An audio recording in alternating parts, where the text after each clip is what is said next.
안녕하세요. 손하나의 서재에 오신 걸 환영합니다. 우리가 하는 걱정의 대부분은 사실 아주 사소한 것이며 걱정을 한다고 달라질 게 없는 것들입니다. 좋은 생각만 하고 살기에도 인생은 너무 짧아요. 100년 뒤 우리는 이 세상에 없어요. 이 책의 저자는 오늘을 생의 마지막 순간인 것처럼 살라고 합니다. 인생을 심각하게 받아들이지 말고 재미나게 즐기라고 합니다.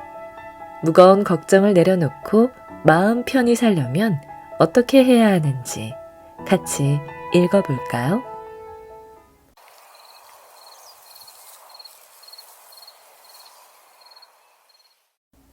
사소한 것에 목숨 걸지 말아요.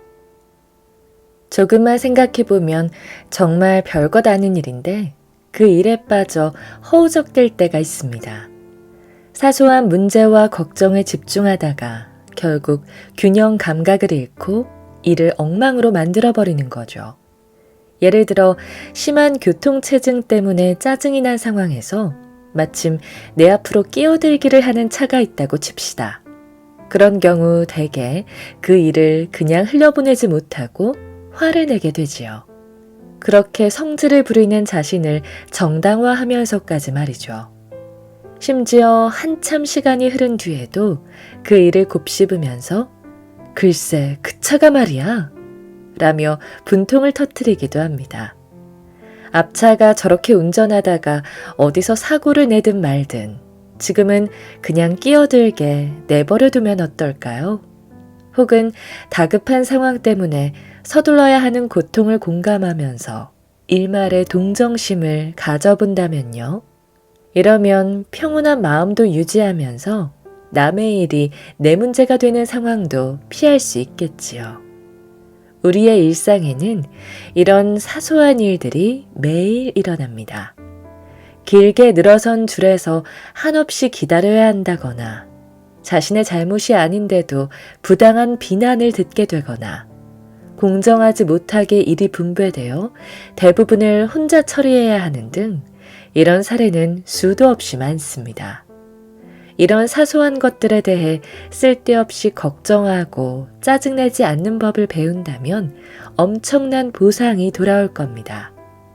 소중한 삶의 에너지를 사소한 일에 목숨 거는 데 사용하는 사람들이 너무 많지요. 그러느라 인생이 선사하는 마법과 아름다움을 놓쳐버리면서요.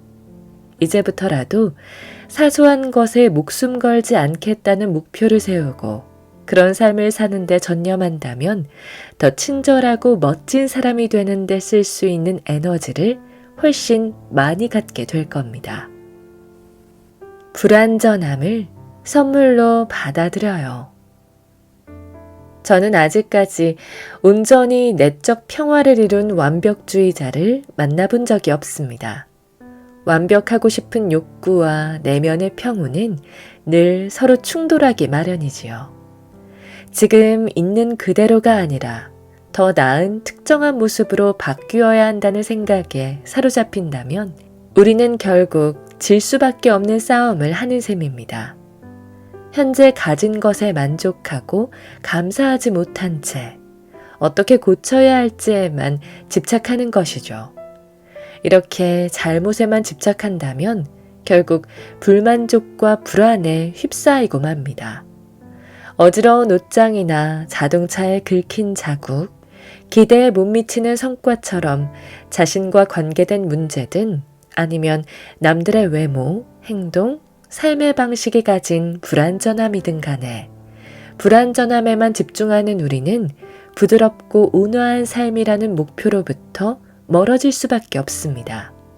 그렇다고 더 이상 삶의 최선을 다하지 말자는 뜻은 아닙니다. 삶의 문제에만 몰두하고 지나치게 집착하지 말자는 이야기지요. 어떤 일을 좀 더 잘할 수 있는 방법이야 늘 있게 마련이지만 약간 부족하다고 해도 이미 가진 것들에 감사하거나 즐거워하지 못할 이유는 없다는 겁니다. 여기서 제시하는 해결책은 이겁니다. 어떤 것을 있는 그대로 받아들이지 못하고 늘 더 낮게 고쳐야 한다는 고집에 빠지려 할 때마다 그런 현상을 인식하고 멈춰야 합니다. 스스로에게 지금 이대로도 괜찮아 라며 부드럽게 일깨워 주세요. 당신이 함부로 판단하려 들지만 않는다면 모든 것은 다 괜찮습니다. 삶의 구석구석에서 완벽주의의 강박관념을 제거하기 시작하는 순간 자신의 삶은 지금 그대로도 이미 완벽하다는 진실을 발견하게 될 것입니다. 느긋함과 평온함을 그냥 즐겨요. 사람들은 늘 허둥대고 불안해하면서 마치 인생에 엄청난 재난이라도 일어난 것처럼 앞다퉈 살아갑니다.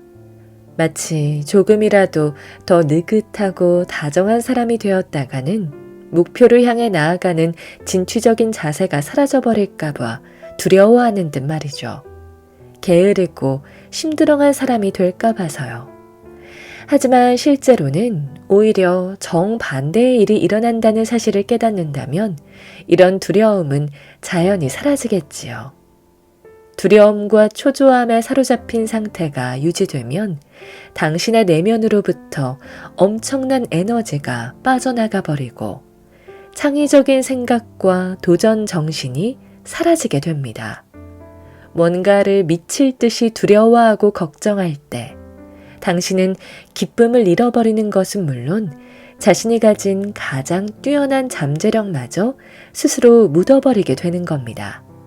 말하자면 당신이 지금까지 이뤄낸 모든 성공은 결국 두려움으로 인한 결과가 아니라 두려움을 극복했기 때문에 얻어낸 결과인 것이죠.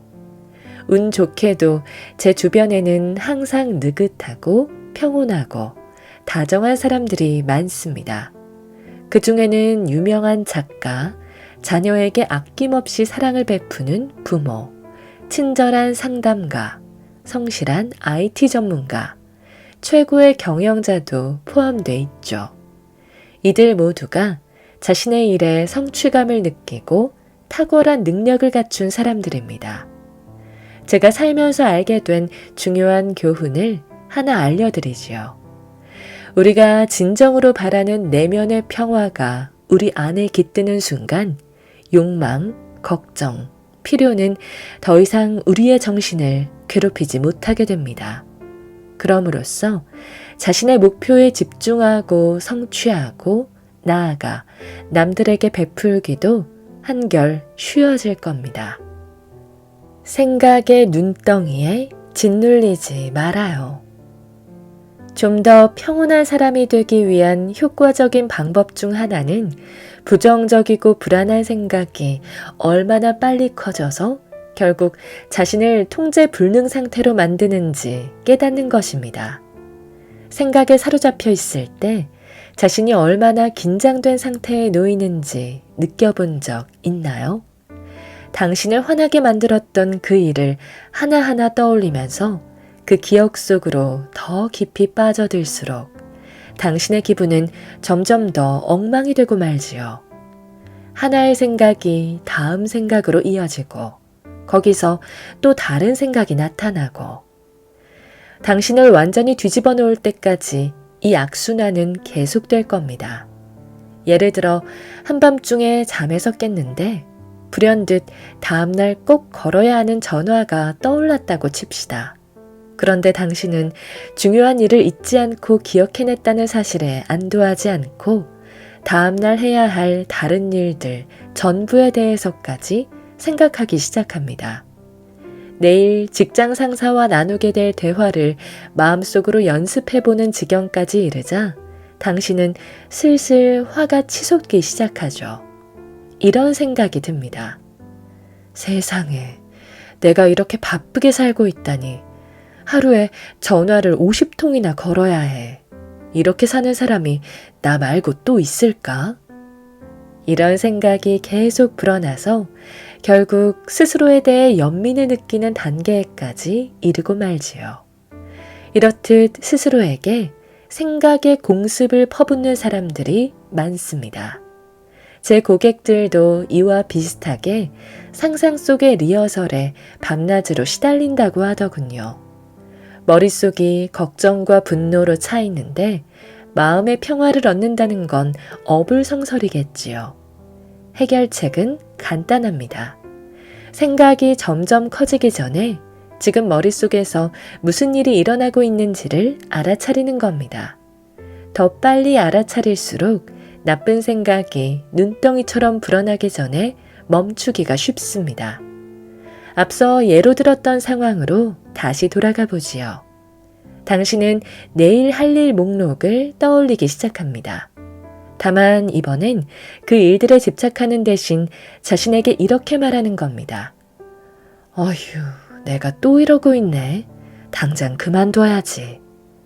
그리고는 의식적으로 생각의 싹을 싹둑 잘라버리는 겁니다. 생각의 기차가 미처 역을 벗어나기 전에 멈춰버리는 것이죠. 그러면 내일 할 일 때문에 전날 밤을 망치지 않고 중요한 전화를 잊지 않고 떠올렸다는 사실에 감사하게 될 겁니다. 만약 한밤중에 잠에서 깨어 중요한 생각이 불현듯 떠올랐다면 그냥 잊지 않도록 메모해두고 다시 침대로 돌아가세요. 이런 상황을 대비해 침대 곁에 펜과 메모지를 준비해둬도 좋겠습니다. 어쩌면 당신은 정말 바쁜 사람일 수도 있겠죠. 하지만 이미 스트레스로 가득한 머릿속에 일이 주는 압박감을 더한들 상태를 더욱 악화시킬 뿐입니다. 다음번에 또 미래의 할 일에 집착하는 일이 생긴다면 이 간단한 방법을 시도해 보세요. 얼마나 잘 먹히는지 아마 깜짝 놀랄 겁니다. 최대한 동정심을 발휘해봐요. 타인에 대한 동정심을 키우는 것만큼 인생에 대한 관점을 발전시키는 데 도움이 되는 건 없습니다. 동정심이란 곧 공감입니다. 남에게 동정심을 갖는다는 것은 자신을 그 사람의 입장에 두고 자기에게만 초점을 맞추지 않고 저런 공경에 빠지면 어떤 기분일지 상상해보고 동시에 그런 곤경 가운데 놓인 사람들에게 인정을 베푸는 겁니다. 동정심이란 바로 타인의 문제와 고통, 좌절을 내 것처럼, 아니 그 이상으로 절실하게 느끼는 것입니다. 그들의 어려움을 인식하고 도와주려 애쓸 때 우리는 마음을 열고 감사의 마음도 키울 수 있죠. 동정심은 연습을 통해 키울 수 있습니다. 여기서 중요한 두 가지 요소가 의도와 행동입니다. 의도란 간단히 말하자면 다른 사람을 향해 마음을 열겠다는 의지를 갖는 겁니다. 자신의 입장에서만이 아니라 타인의 입장으로 확장하여 누가 또 무엇이 중요한지 생각해 보는 거죠. 한편 행동은 그들을 위해 당신이 실제 취하는 어떤 행위를 말합니다. 이를테면 마음이 끌리는 일을 위해 정기적으로 시간을 내거나 약간의 돈을 기부하거나 하는 것이죠. 또는 거리에서 마주치는 사람에게 아름다운 미소를 지어 보인다든가 진심 어린 인사를 건네는 일도 해당될 수 있습니다. 당신이 어떤 행동을 하는지가 중요한 게 아니라 어떤 행동을 한다는 사실 자체가 중요한 것입니다. 마더 테레사는 이런 말씀을 남겼지요. 이 땅에 사는 동안 우리는 위대한 일을 할 수 없습니다. 단지 위대한 사랑으로 작은 일을 할 뿐입니다. 동정심은 우리가 보통 너무 심각하게 받아들이는 모든 사소한 것들로부터 관심을 거둬들이고 진정 감사할 수 있는 마음을 길러줍니다. 당신이 지금 이 책을 읽고 있다는 사실, 두 눈으로 세상을 지켜보고 있다는 사실을 포함해 삶에서 일어나는 여러 기적들과 지금까지 받아온 사랑의 선물들을 한번 쭉 돌아보세요. 그래야 비로소 지금까지 당신이 엄청나게 중시했던 그 많은 것들이 그야말로 사소한 것에 지나지 않는데도 마치 대단한 일인 양 대하고 있었다는 진실을 깨닫게 될 테니까요. 받은 편지함에는 관심을 꺼도 좋아요. 어떻게 해서든 모든 일을 완수하는 것만이 삶의 비밀스러운 목표인 것처럼 사는 사람들이 많죠. 밤늦도록 일하고 새벽같이 일어나고 재미있는 일은 멀리하고 사랑하는 사람들을 하염없이 기다리게 만들면서요. 그러다가 너무 오랫동안 기다리게 한 나머지 나를 사랑해주는 사람으로 하여금 관계를 지속할 이유를 잊어버리게 되는 경우마저 보게 됩니다. 고백하자면 저도 마찬가지였고요. 우리는 할 일 목록에 대한 강한 집착이 일시적일 뿐이라며 자신을 설득하고는 합니다. 이 일들만 끝내면 평온하고 여유롭고 행복한 자신으로 돌아갈 수 있을 거라 생각하지요. 하지만 현실에서 그런 일은 거의 일어나지 않습니다. 하나의 목록을 지워낸다고 한들 어느새 또 다른 목록이 그 자리를 차지하게 마련이지요. 받은 편지함의 속성은 할 일들로 채워지는 겁니다. 비어있기 위해 존재하는 것이 아니란 얘기지요. 거기에는 원래 걸어야 할 전화, 완성해야 할 프로젝트, 맞춰야 할 일들이 채워지게 돼 있습니다. 오히려 받은 편지함이 빼곡히 차 있는 게 성공의 필수 조건이라고들 얘기하기도 하지요. 그건 곧 당신을 필요로 하는 곳이 그만큼 많다는 의미니까요. 당신이 누구든 어떤 일을 하든 가장 중요한 것은 자기 자신과 당신이 사랑하는 사람들의 행복, 그리고 내면의 평화라는 사실을 기억하기 바랍니다.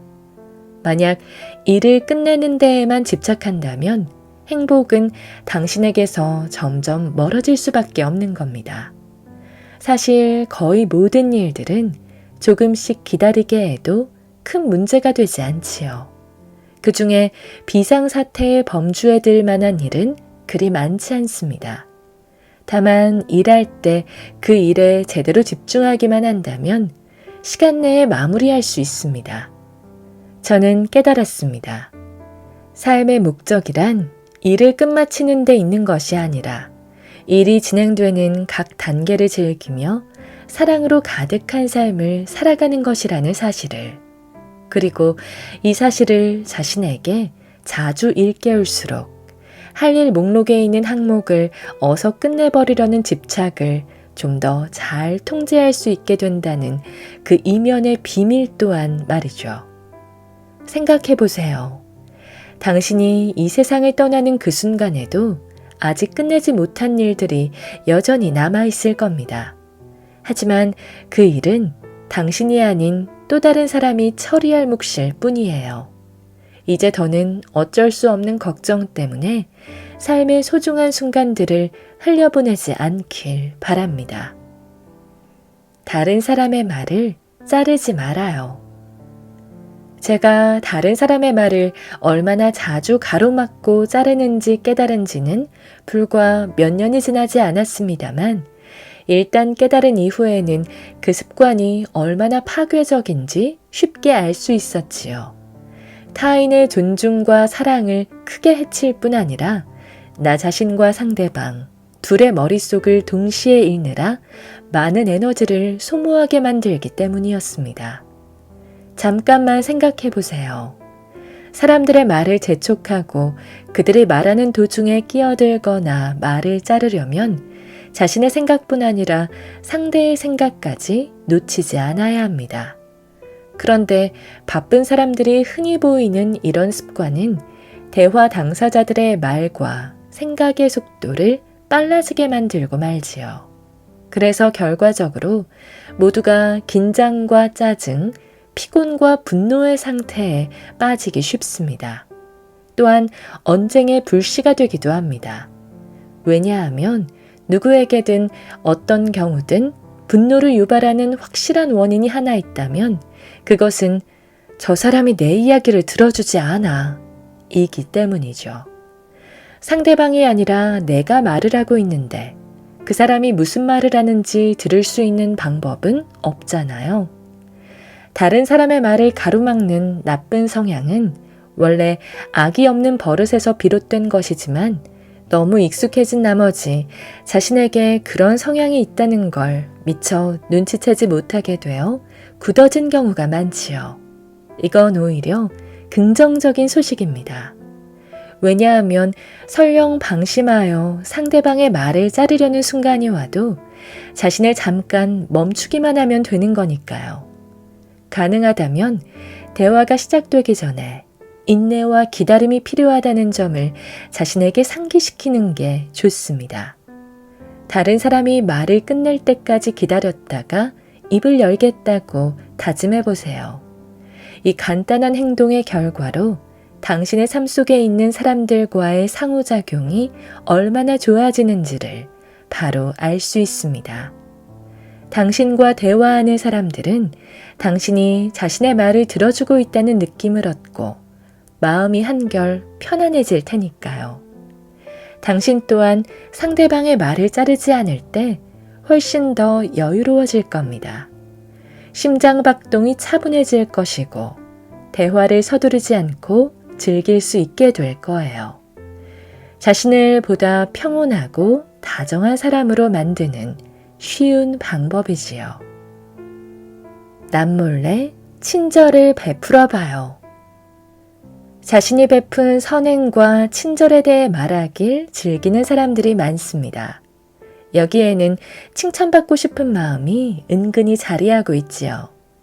누군가에게 자신의 친절과 너그러움에 대해 이야기하면 자신이 정말 사려 깊고 괜찮은 사람처럼 남들의 호의를 받기에 마땅한 사람처럼 느껴집니다. 모든 친절은 그 자체만으로도 훌륭하지요. 하지만 사려 깊은 행동을 하고도 그 사실을 아무에게도 이야기하지 않는다면 훌륭함 이상의 어떤 마법적인 힘이 발휘될 수 있습니다. 타인을 향한 베품은 언제나 좋은 기분을 선사해 줍니다. 자신의 친절에 대해 사람들에게 떠벌려서 그 기분을 희석시키지 말고 혼자서만 간직한다면 고스란히 자신만의 것으로 만들 수 있습니다. 베품은 보상을 기대하지 않고 베품 그 자체의 즐거움을 위해 행하는 겁니다. 따라서 자신이 베푼 친절을 다른 사람에게 알리지 않을 때 베품을 가장 올바르게 실천하는 것이라 할 수 있죠. 다만 나눔을 통해 느끼는 따스함을 덤으로 얻게 될 뿐입니다. 다음번에 누군가를 위해 뭔가 정말 멋진 일을 할 때는 그 사실을 자신만의 비밀로 간직하고 나눔의 기쁨을 온전히 누려보길 바랍니다. 스포트라이트는 다른 사람에게 양보하세요. 스스로 주인공이 되고 싶은 집착을 버리고 다른 사람들에게 영광을 돌릴 때 당신의 영혼에는 마법처럼 특별한 평온함이 찾아옵니다. 우리 내부에 자리한 이기적인 마음은 모든 관심을 독차지하고 싶어 합니다. 나를 봐. 나는 아주 특별한 존재라고. 내 이야기가 훨씬 더 재밌어. 이렇게 말하면서요. 비록 당장 입 밖으로 내뱉지는 않더라도 내가 이룬 성취가 당신 것보다 더 대단해 라는 마음을 갖고 있기도 합니다. 이렇게 다른 사람들을 딛고서라도 남들보다 더 돋보이고 자신의 이야기를 들려주고 싶은 마음, 존경받고 특별한 존재로 인정받고 싶은 마음, 이런 마음을 바로 에고라고 합니다. 이것 때문에 우리는 자기 순서를 기다리지 못하고는 다른 사람이 말하는 중간에 끼어들거나 대화와 관심의 초점을 자신에게로 되가져오려고 안달하죠. 정도의 차이는 있지만 우리 모두가 이런 습관 때문에 결국 손해를 봅니다. 이런 행동을 하면 상대방이 느끼는 대화의 즐거움은 줄어들 수밖에 없죠. 따라서 당신과 상대방 사이에는 거리감이 생길 테고 서로에게 좋지 않은 결과가 기다리고 있을 뿐입니다. 다음에 누군가가 자신이 이룬 성취에 대해 당신에게 이야기할 때는 그 사람에게 당신 자신의 이야기를 되돌려주지 않도록 주의하세요. 물론 쉽게 바꾸기는 힘든 습관이지만 이렇게 주목받고 싶은 욕심을 버리고 다른 사람들의 이야기를 들어줌으로써 즐거움뿐 아니라 관심받고 싶은 욕구를 이겨냈다는 조용한 자신감 또한 얻을 수 있습니다. 상대방이 말할 때 예전에 나도 똑같은 일을 했었죠. 라거나 오늘 내가 무슨 일을 한 줄 알아요? 라며 불쑥 끼어들기보다는 입술을 깨물며 말을 삼킨 후 무슨 일이 일어나는지 지켜보세요. 정말 멋지네요. 혹은 더 이야기해 주세요. 라고 말한 후 기다려보는 겁니다.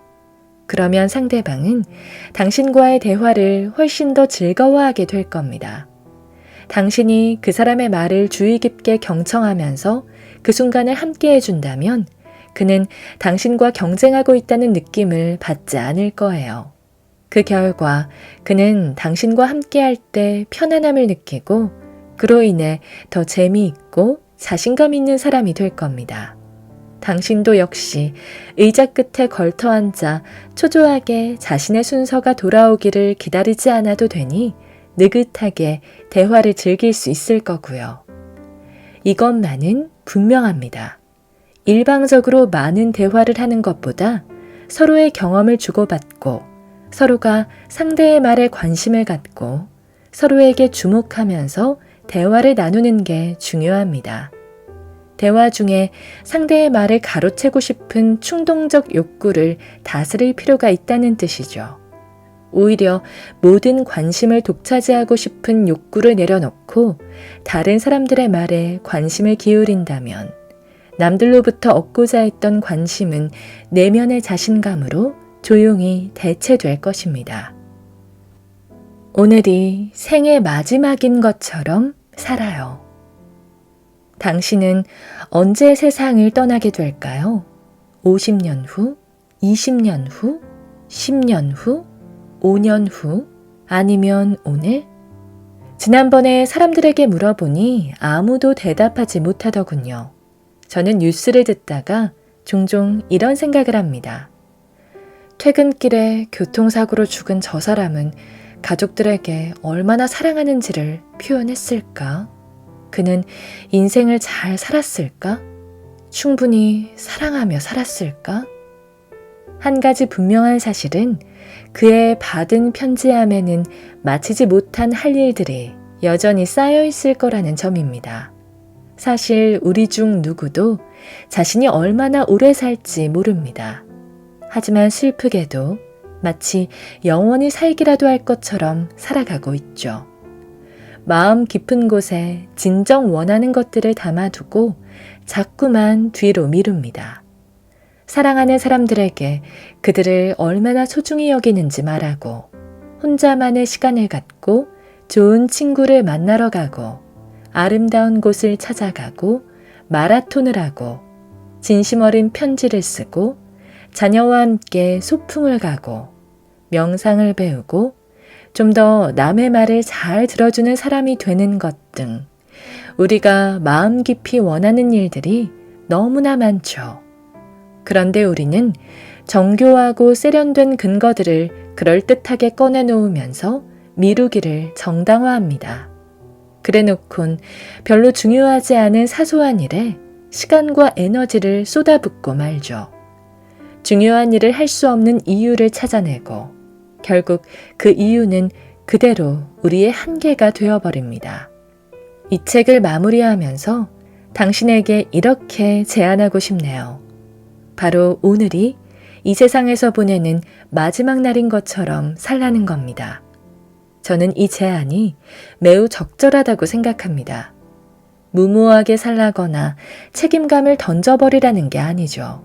그저 삶이 진정 얼마나 소중한지를 당신에게 일깨워주고 싶을 뿐입니다.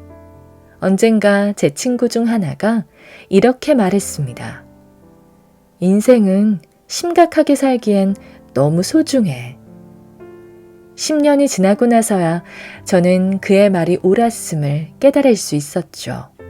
저는 이 책이 지금까지 당신에게 도움이 되었기를, 그리고 앞으로도 당신에게 계속 도움이 되기를 소망합니다. 지금까지 말한 전략들 가운데 가장 기본을 잊지 말길 바랍니다. 사소한 것에 목숨 걸지 말아요. 당신의 행복과 평온을 진심으로 기원하며 책을 마칩니다. 스스로를 소중히 여기세요.